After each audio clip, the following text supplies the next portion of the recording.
There are three key things to know about international aviation rules that are coming up.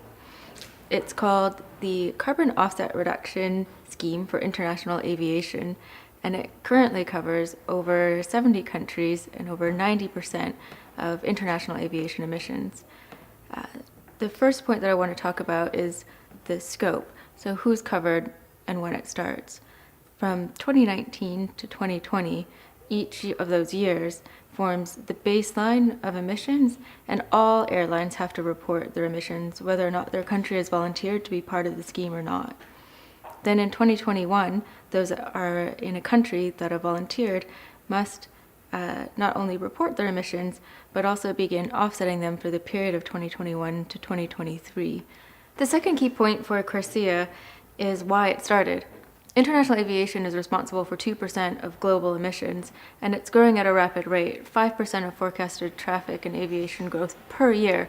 At this kind of rate, it's essential that we cover this sector, but it's not actually covered under the Paris Agreement. Both international aviation and international shipping were left to other organizations in the UN to follow through.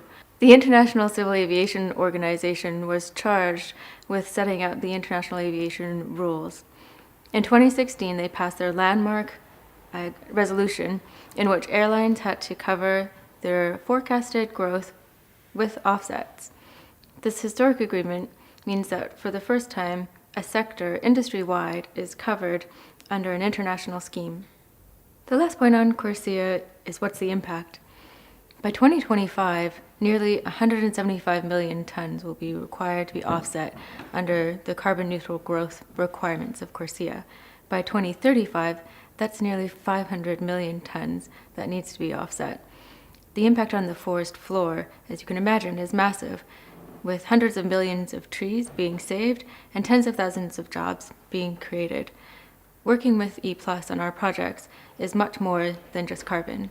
The cost impact of CORSIA to airlines has been studied by the International Aviation Transport Association, who have concluded that it's actually less than the cost of volatility in jet fuel prices, with an approximation of $2.6 per barrel of jet fuel